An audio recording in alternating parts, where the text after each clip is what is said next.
Between 1919 and 1922, 1.75 million people left the newly created Soviet Union en masse.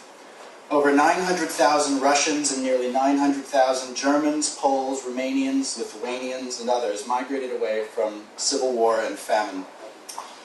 On December 15, 1922, the Soviet Union denationalized the vast majority of them, invalidating their travel documents, rendering them stateless.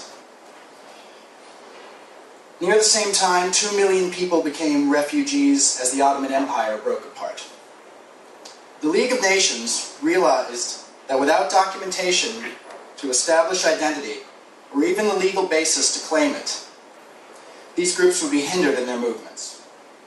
At the height of the refugee crisis, the League brokered an agreement among 16 countries to create an identification and travel document that would have international acceptance.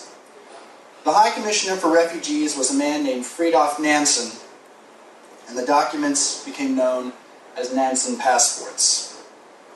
Without forms of identification, these migrating people were effectively invisible.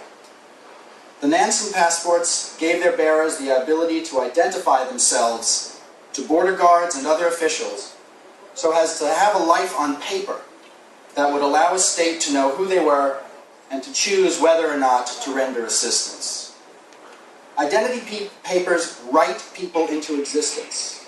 They make people legible. The scholar John Torpy tells us that part of a state's essential nature is its ability to embrace its people. Identification and identity papers are chief among the methods that states come to know who is in and who is out. But there exists a tension between states and those who do not desire its embrace. The Nansen passports are an example of beneficial identification. We've also seen a darker side in World War II and more recently in Rwanda. Identity papers are not neutral. They are political artifacts, and politics is about power. ID papers construct and are constructed by our social world, encoding values, culture, history, belief, and other expressions. Identification is part of the modern condition and helps others to know us. We are in part created by the identity papers we carry. Unlike the contemporary landscape of nations, the internet was born without an identity layer. The technologies that started the internet and IT in general were built for reliability rather than identifiability. IP addresses, for example, are a poor method of identifying humans, since many people can use a single computer.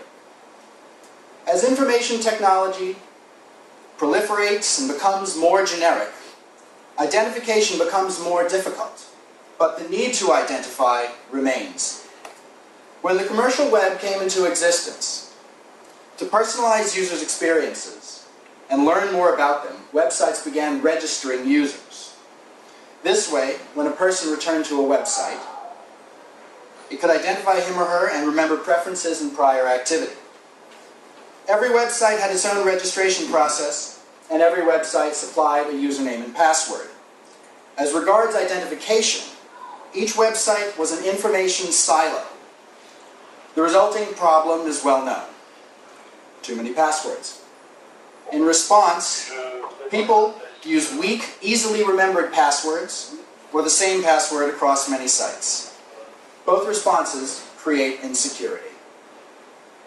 In 2008, Facebook launched its Facebook Connect service, allowing users to log into disparate websites with their Facebook usernames and passwords, creating one of the largest examples of single sign-on services in existence. The Facebook login has become a portable credential to use across multiple relying parties, for the convenience of the user, and in Facebook's language, to make the web a more social experience. While this federated architecture has the benefit of reducing the number of passwords, it can also create broad and deep linkages of online activity to an unprecedented degree. Consider the sign-on transaction as a vector or a carrier. Via that reusable credential, more information is flowing now between disparate parties than had ever been available before. Facebook by providing a single sign-on, creates a degree of linkability of online activity heretofore unknown, greater than cookies or web bugs or other forms of online behavioral tracking. Here's a list of user information that can pass from Facebook to a relying party at time of sign-on.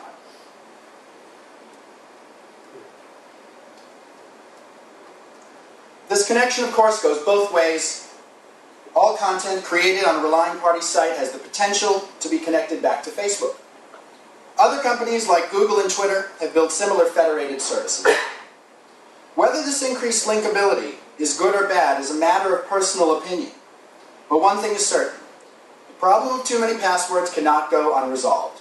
We're seeing one solution here taking root in the market. The antithesis to this single sign-on architecture is called unlinkability. And we've heard quite a bit about it earlier in talks. And it means systems that are built to mask user activities from relying parties and possibly even from the credential provider itself. These unlinkable systems seek to encode privacy awareness in the presumption that sharing online activity is not the default and that users should be able to determine the depth and degree of exposure of their informational lives. Systems like this are appearing in a rather specific place, the world of electronic government credentials. Governments wish to put their services online to reach more citizens, have a broader set of impacts, and reduce costs. However, governments, in some cases more than the private sector, are required to ensure that the person at the other end of the screen is in fact whom they claim to be, in order to disclose tax information, benefits information, and other sensitive data. Therefore, government agencies need high confidence in the identities bound to the credentials that citizens use to access their sites. So, while many agencies have created their own siloed credentialing systems, there is growing recognition that individual efforts are inefficient and will not scale to meet the desire to put more services online. Governments can benefit from single sign-on architectures and are increasingly interested in creating online authentication tools and high-confidence reusable credentials. Given this need to supply credentials, or digital identities, there's a choice to be made. Should a system be, as some conceive it, more privacy-aware by being unlinkable or not? It's a choice that must be made deliberately in the system's design stages. Germany and Austria have chosen unlinkability. Both countries built online authentication services that prevent relying parties from being able to detect credential uses in other transactions, nor is more than the minimal amount of information required transferred from the national identity provider. Germany and Austria, however, like many European countries, have either a national registration or require their citizens to hold a personal ID or passport. This means that they already have trustworthy citizen registration infrastructures that enable the creation of electronic identity cards, e-passports, and other forms of ID. It's a natural extension of these systems to build online identity providers. The United Kingdom and the United States do not have similar infrastructures. That is, no agency in either country is authoritative on the identity of all of its citizens. However, both countries still wish to do federated e-gov credentials, and both have the same issue, the need for high confidence in the identity asserted at time of sign-on so that sensitive information can be exchanged. Without comprehensive citizen registration infrastructures, it makes matters difficult. The UK, having scrapped its national ID plans from the previous government, is still determining its policy. The United States has decided to rely on the market to provide digital identities.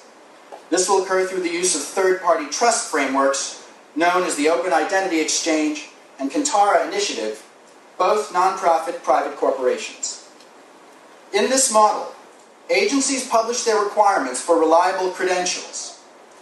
The OIX and Kantara turn these requirements into specifications, and those specifications are released to the market so companies such as Google, PayPal, and VeriSign can build their systems accordingly. The trust frameworks then certify the participating companies. Once certified, government agencies can trust the provided digital identities. Recently, the United States released its National Strategy for Trusted Identities in Cyberspace, or NSTIC. which says, the identity ecosystem will use privacy-enhancing technologies and policies to inhibit the ability of service providers to link an individual's transactions, thus ensuring that no one service provider can gain a complete picture of an individual's life in cyberspace. And also, standards will minimize the ability to link credential use among multiple service providers. The end stick is soft law, a policy without an enforcement mechanism. It must be supported in other ways.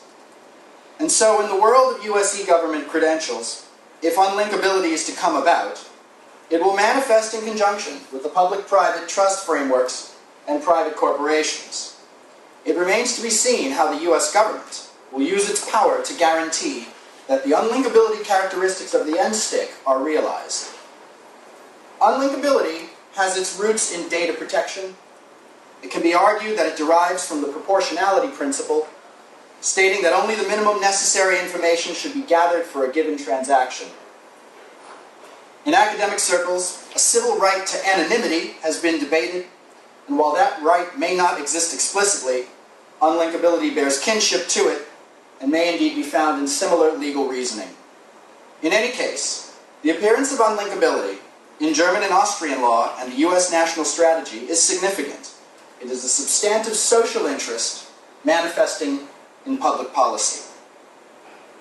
As the number of identity transactions on the internet increases and an identity layer takes shape, as our online activities are progressively more linked and the need for greater trust in information sources grows, we must ask ourselves, where lies the social interest? What historical or new protections shall be imported into the electronic landscape that is like and so very unlike our physical one?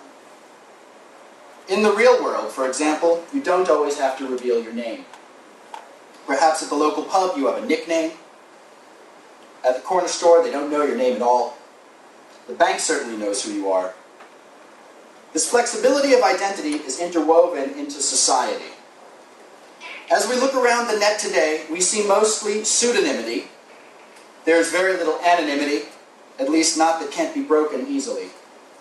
Recent policies by Google and Facebook seek to eliminate pseudonyms. They say that these so-called real names policies are being instituted to improve civility on the internet.